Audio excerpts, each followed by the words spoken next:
Hello, I'm Somi Arian.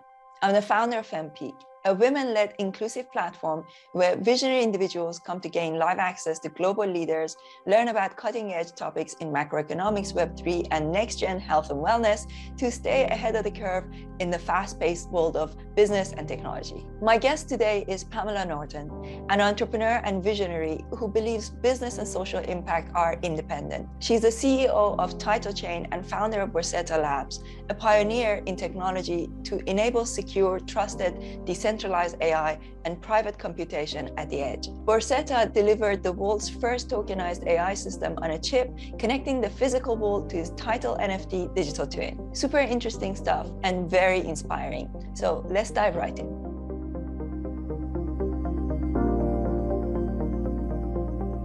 So first of all, thank you so much for doing this, and thanks for your time. I have the link that you sent me today. I have it open here. Sorry, I sent you so many. It's like, oh my gosh, no, I love it. I love it. You're so There's on like it. So much happening. It's crazy. Exactly right. You're so on it. And what can we do to make more women interested in this space?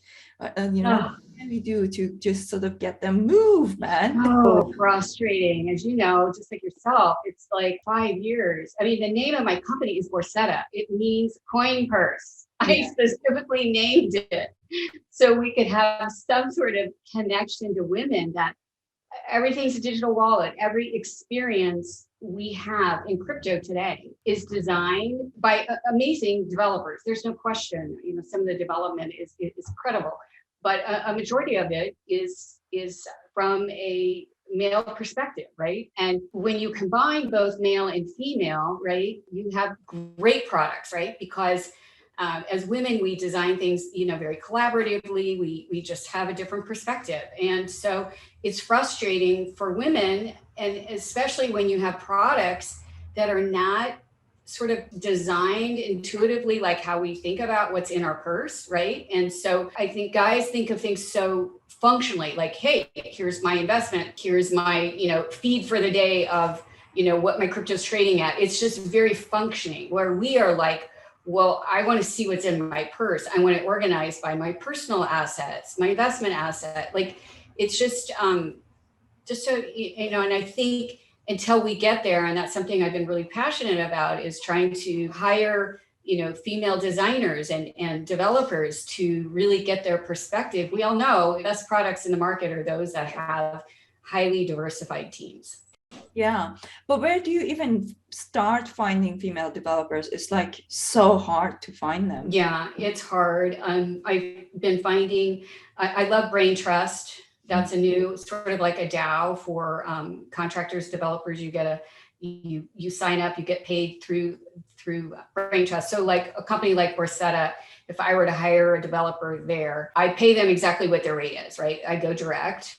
So let's say their rate's $100 an hour. So we pay them directly for their rate, plus we pay an additional 20% on their, so additional $20 goes into the Brain Trust fund for a token that goes back for those developers, right? They're part of a consortium, right? So they get, healthcare and other sort of benefits. So I'm trying to help women find places like that to contract their time. That again, kind of also helps them understand this new economy, right? If they're selling their time and saying, sign up on BitWage, right? If you sign up on BitWage as a contractor, you can also determine how you want to be paid. You want to be paid in dollars or fiat.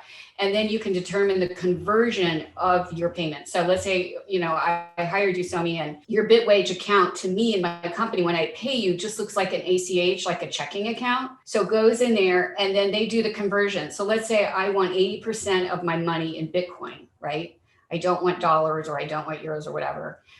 It's a really good way too, to help them start like understanding, well, at least I want 20% maybe of my money right now that I'm making to be in Bitcoin or Ethereum or whatever. So that's another area I'm just trying to help them sort of onboard, even if it's just a project, right? Just say, take one of your projects, sign up for BitWage, and learn how a percent of what you're making could be put in a wallet for you, so you can start understanding how important it is to start thinking about your future and how this new money strategy, right?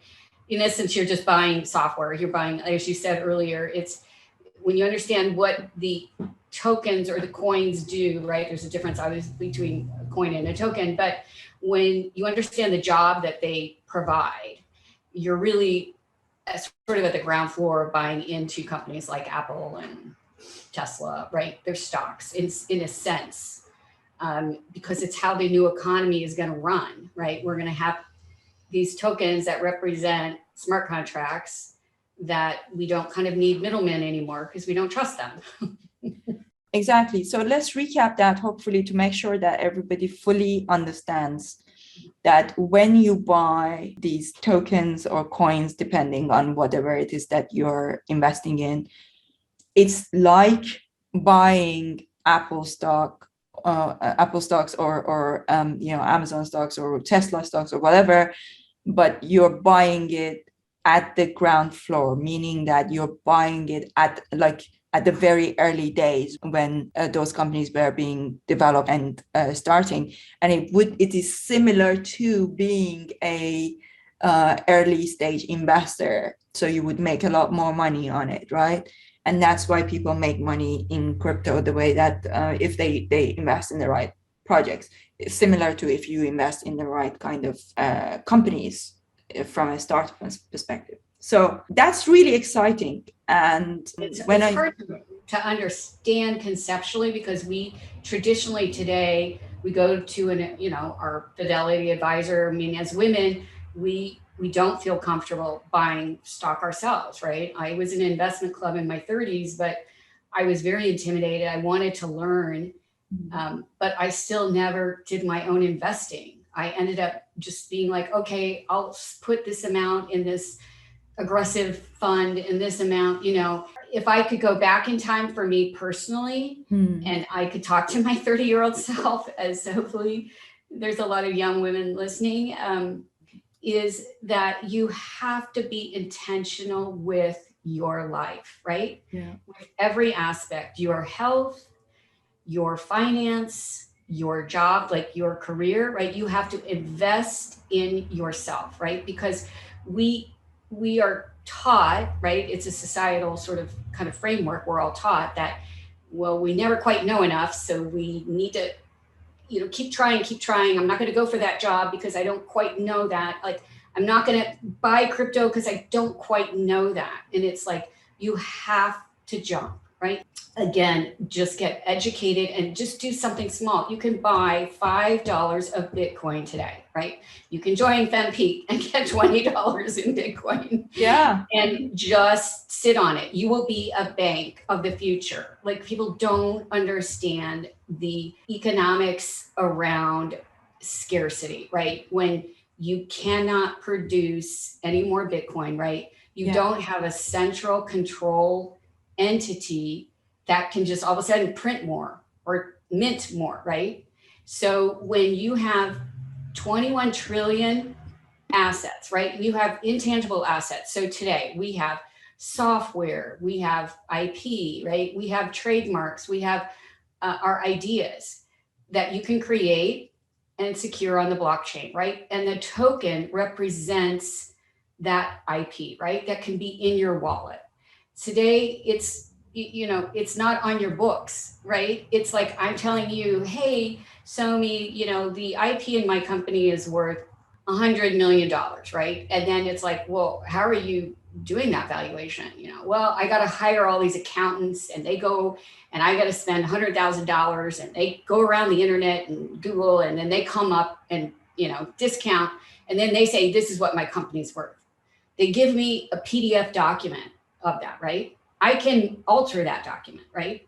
So again, we have all these middlemen sort of doing valuations, trying to tell us what we're worth or what our company's worth, when we're going to have software do that, right? So software will be that validator, will be that smart contract that says, no, actually, Pamela is the owner of this copyright, right?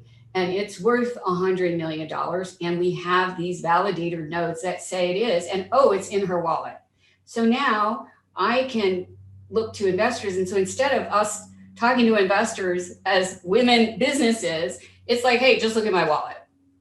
You know, do you want to do the deal or not? Here's the smart contract. Here's the terms I'm going to give you. So we remove sort of this old world that we're fighting, and we continue to fight because we don't have a seat at the table, right? It's not going to change in the Web 2 world. That is not going to change for us as women-led ventures. So we have to change the narrative. And the only way we're going to do that is by getting our purses and filling our purses with our personal assets, our intangible assets, our business assets, and our investments, so we can fund other women, right? We open up our purse and say, you know what, I'm going to execute on these 3 new businesses, right? They're just smart contracts that execute, and I'm going to get a 6% return on whatever, every widget or, you know, product that person, you know, sells. But it's a way for us to all participate as women, helping to support other women in a way that we've never been able to before, right? Because you look at the VC funding money, right? You know, you've got very few females heading up any of those firms. And then when they do, they're in the traditional system, so they think like men, right? So it's like, I'm a risk because I don't look like what they fund the minute they look at me, right? So how do we get out of being looked at from physically who we are to our digital wallet, like what's in our wallet, right? That's what I want. That's like I think the greatest opportunity. And I just want women to like, get it, just get a wallet. Just Love it. get Okay. started. So tell me about, when did you have this epiphany about digital assets, and how did you get started in them? Okay, so my story is really crazy because I'm a dot connector, and that's kind of how I want women to know we're very intuitive and things happen for a reason, and you have to kind of put it in your Wayback Machine and be aware of things as they happen and be open to them. So my first thing was, I look at anytime kind of society sort of goes after people in a way that I think, wow, what does that person know that now everyone kind of hates him or her? So I looked at Patrick Byrne, who came out right before the crash of 0809. And, you know, he's the founder of Overstock, very controversial character, whatever you say about him. But I was kind of fascinated because the SEC, everybody came out because he exposed this, it was called naked short selling of his stock. And I was like, wow, I don't understand that concept, right? So I started reading and researching, and he exposed kind of really the meltdown before it happened, right? He called it. So then I was really interested in him because he was one of the first to take Bitcoin on Overstock in like 2014. I was like, wow, why would a site like an Amazon take Bitcoin? I don't understand why a company would take it, right? Like, how are you going to convert it? And so that's when I really started going down. Tim Draper bought, I think it was $17 million at the time of Bitcoin from the federal marshals. They seized, if you remember, the money they seized from the dark web or the Silk Road or whatever that was. Yeah, I know the story. Yeah. And then I'm like, wait, why would someone like a reputable VC be buying this? Like this, again, it's the same thing I remember with the internet. Everyone was like, hey, it's just a bunch of porn. Don't get on. It's really bad. And then when we did, and then we started buying things, it was like, oh my gosh, don't put your credit card on the internet, right? So I look at trends, right? And I'm fascinated with trends because it's like, ooh, I think this might be good because it's really bad right now.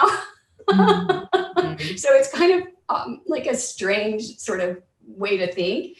And then I read an article in 2015 from The Economist called The Trust Machine. And it was one of the best articles. It really walks you through. Oh yeah, I need to get that. I remember you mentioned that. So good. And so that really helped me. And then I was struggling at the time with my son, who was a teenager, and he was on his computer 24/7 and he was playing these games. And I was like, oh, could you just go outside and play? You know, I was like, why? You know, and as most parents, and I'm sure there's so many moms out there that are like, oh, but I started realizing he's like, no, I'm making money. I go, you are not making money. Well, he was getting Steam tokens, right?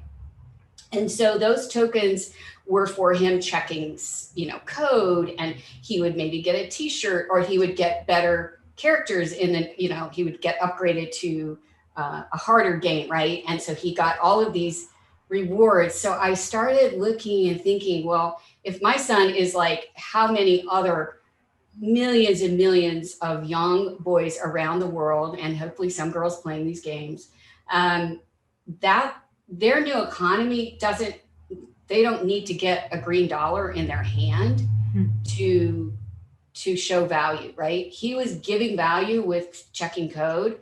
And I kept saying, but you can't buy a pizza, you can't go, he goes, it's strange. So I realized that maybe this is the new economy, right? Because if we have all of these young people who don't need to be given a physical, monetary piece of currency to show their worth or to show their labor. Really, it's all about labor, right? How do you want to be paid? I need a bag of sugar, or I need 2 bottles of water, right? It's really about how anyone sort of values their labor and how they need to be compensated.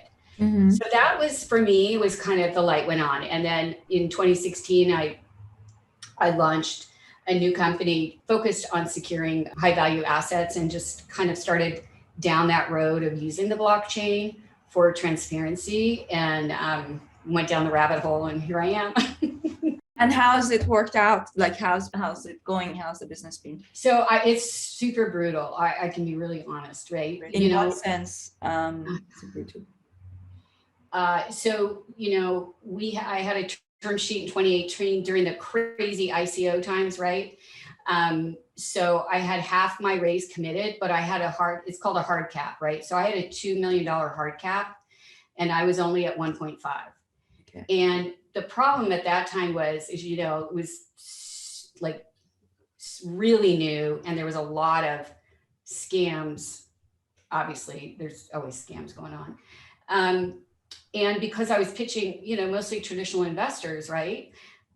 They were nervous about it. It was just like, I don't understand it, number one. So that's been my biggest problem, is just conceptually, people just don't get it. And you distill it down. So you spend so much time educating. And then because the numbers are against us, 2%, secure funding, and we don't have a deep angel network. So it's a constant struggle of educating, and it's a numbers game, right? I got to be It's now changing now, because like now that I'm talking to investors, most of them are going into Web3. Like most people are like, oh, we are only investing in Web3 right now. Yeah. So now it seems very much like the same environment in the summer of 2018, right? Where there was just crazy money just being thrown. Okay. So there's crazy money, and it's the same thing. There's crazy money just being thrown at teams that look like who they want to hire, right? And who they funded before. So, again, it's a disproportionate landscape, right? Because there's very few female-led tech companies. It's just, and they're like, hey, we want to fund. So what I learned from that, and that's where we ended up getting grant funding from the government. We developed out chip, and we did some things in investing in the company to create greater IP. So we believe that we're in a good position now because of this IP. And we are in stealth mode right now, but we're launching TitleChain. So TitleChain is a new DeFi startup that's leveraging the IP that we've built over the past really 5 years in Borsetta. And so very excited because we feel like the time is now, but it's still been a long road, right? And you spend so much time educating, and I've learned so much. And I continue to learn, but I do believe that we're moving into a better environment, that we can bypass the traditional Series A, B, C, D, you're screwed. And, I have like 10 other companies that I want to help spin up for women. Yeah. I want to do a reverse raise company that kind of reverses the raise process, so women get the insight. So instead of wasting all your time pitching, you actually are getting data on who's actually a better fit for you versus you going out, spending all that time trying to find them. So yeah. So if you know of anyone that wants to spin up that company, I have, that one I think could be really cool. Right. Yeah. I'm up to here now building FemPeak, but definitely I can see that, I'd be branching out over time. Okay. So now it's super interesting. So now things are getting better. Yeah, I am very, very optimistic, right? So I think we've spent so much time laying the groundwork and educating. I mean, I've been in front of members of Congress. I've been in front of Federal Reserve. We were in front of just literally laughed at. I'm telling you the things that I have been told that, Americans will never go for that. And just, it's like hard stuff, right? But anytime that you are disrupting a market, right? And we're talking disintermediation, right? We will have Fortune 1000 companies that will be completely gone, right? Will not exist anymore. So when you're going up against taking out those types of players, it's not an easy takedown. Yeah. But it's really exciting. And so I think that I think if you are a woman out there and you have an accounting background, right? If you have a writing background, if you have a design, every industry will be impacted. And you just need to educate, you have to invest in yourself, right? I think as women, we give so much of ourselves, right? To everyone, right? Everyone takes. And then our health suffers, right? Everything, because we are such givers and doers that we abandon really the person we are inside, right? And that we are all champions, we're all fighters, we're all dreamers, influencers, and we need to step up. I've just been doing a lot more writing and posting because I have been very private with my journey. And I thank you again for this opportunity, because I am usually very private and I don't talk about all the things that have happened because it's like whatever, right? We just take it. I appreciate you sharing with our audience, because it's important that women like you get out there and share and talk about, their journey, because that inspires others as well. Yeah. And what I've realized too is that we'll all have so many setbacks, right? Every single day. And those setbacks can sometimes, especially with women, because we get so many, and we are so burdened down with the pressures, not only of working, and maybe you are a single mom, maybe it's just the roles that we play. And then we have to look perfect, right? And then, we got all these, what are you going to wear? All these other pressures. It's insurmountable, right? I mean, it's really hard. And what I want to at least, put out there is that we are so hard on ourselves, right? And it's we tend to not have any self-love, right? Because the framework that we're in all the time is that we're never good enough. We don't look right. We're too fat. We're this, everything is not perfect. And that it's okay. I'm here in all my yuck and all my wrong. Let me tell you, I have been told everything.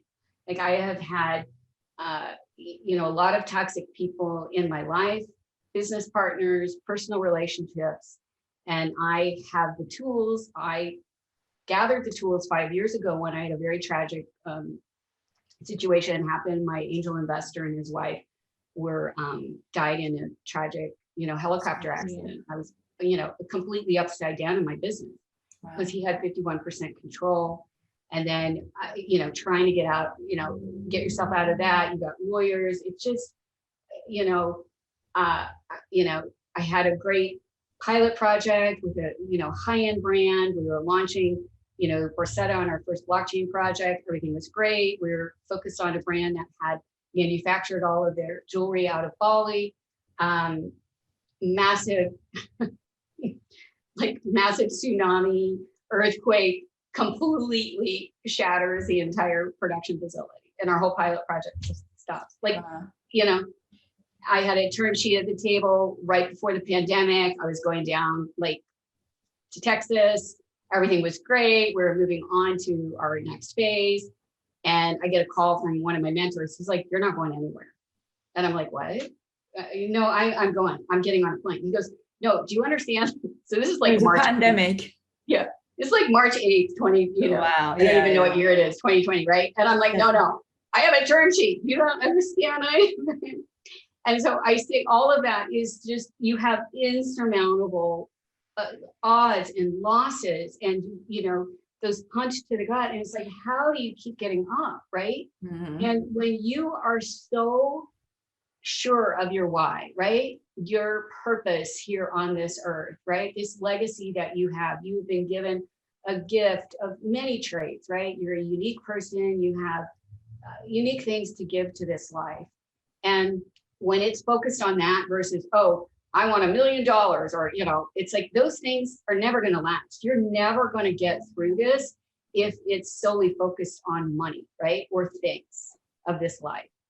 And so when you take that out of the picture, and I don't care, I spoke at an event a couple months ago, and, usually it's always like, oh, I got to dress the part, I have my whole uniform.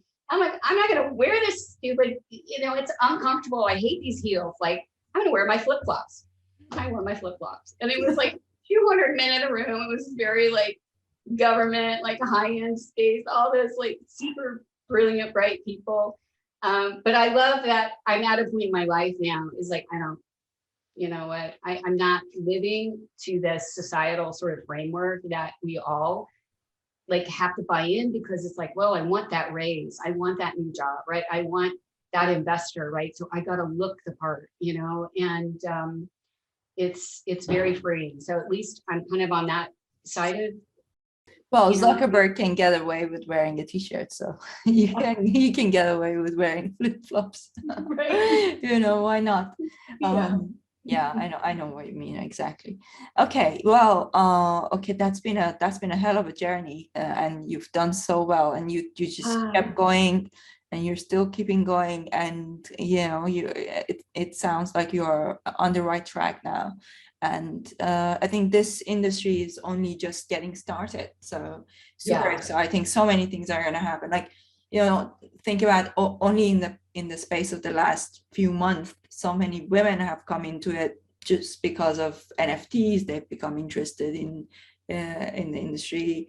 And I think as the adoption grows, more women will come into it, and there's going to be a whole new generation and a whole new group of population that are going to come into it. So super exciting. I'm very excited. I think there are so many people that now say, oh, I don't want to have anything to do with Bitcoin, or I don't want to have anything to do with crypto, and they will change. They will change their mind. And I know. So I have so many friends who used to say, oh, I don't want to go down that route. I just don't want to look into it. It's too speculative. This is like gambling, And I was trying to kind of convince them that that's not the case. And now they're starting, their journey in. So it's great. And I think your platform is really coming to at a very critical time. Been part of a lot of small global women in blockchain. We've had small groups all around the world, over the last couple of years. And I'm just like, gosh, we've got to have something that really kind of helps pull us together. And I think that the trick is certain short. And I think the trick is with FemPeak, I don't want it to be necessarily branded as a blockchain platform. Right. Yeah, because I think if I do, women are more likely to kind of not feel that they belong. But if it's about female empowerment in general, and then you bring that in, I think what I'm trying to do is to get women learn about it by doing it. like by things like giving $20 worth of Bitcoin but by doing things like that, that if you sign up for an annual, you will get $20 worth of Bitcoin. So they get used to, so then they're like, oh, I don't have a wallet. Oh, I need to set up a wallet. Okay, let me learn to set up a wallet. Right. Or, things like now I'm looking at how to create a system where they get tokens for participating. Then they learn about staking. Then they learn about all these extra perks. And I think that's the way to do it, not necessarily by pushing them so much to learn about Bitcoin necessarily to begin with. You know what I mean? And then they learn by doing. Whether it's AI, whether it's around your own sovereign identity, whether it's around how your information is on a ledger, right? It's really how empowering technology can be and not intimidating. And that's really what I think is ideal. Anne, who I connected you up with, she's got a really cool DAO that they're working on where they have funding, and the project is to hire women in the DAO, right? And so they're actually working in it. So again, it's that hands-on experience of how this content is going to be monetized, right? And how a token for what you're writing can be leveraged on these new platforms. So there's money that's being funded in these programs to help give women the tools. So that would be like great. Hey, we've got like 3 DAO projects going on right now where women can come in and, sign up for what they're good at or what they want to maybe learn, right? They don't know how to code, right? I mean, Anne came from traditional TV production here in LA, and she like sold everything, moved to Miami, and she's like project managing a DeFi lending pool. I'm like, oh my gosh, like I am so inspired by her because she interviewed me a couple of years ago. She did a podcast on the Rabbit Hole because it's the same thing. She's like this like TV producer in like her normal life for years, but had this side passion. So now she's spinning up these entities to help bring women in so they can actually start working, right? And learning. It's like an internship or, kind of a tradesmanship kind of program. So. No, I think, yeah, super exciting. So many opportunities out there.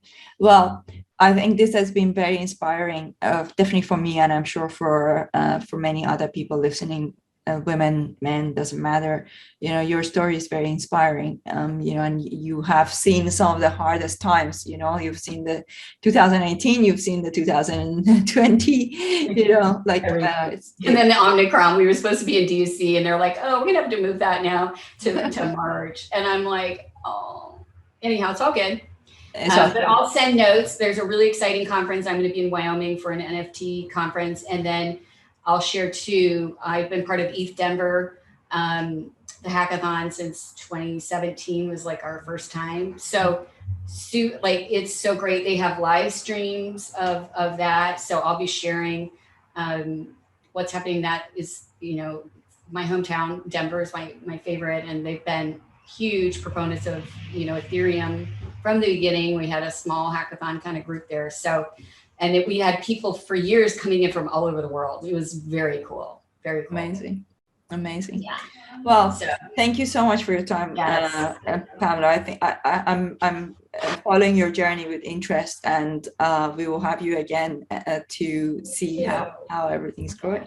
Yes, and thank you for everything you're doing. You're so inspiring. So keep it up. I know it's a lot, but yeah, it's the impact is going to be amazing. So hopefully, yes. I loved this conversation, and I hope you enjoyed it as much as I did.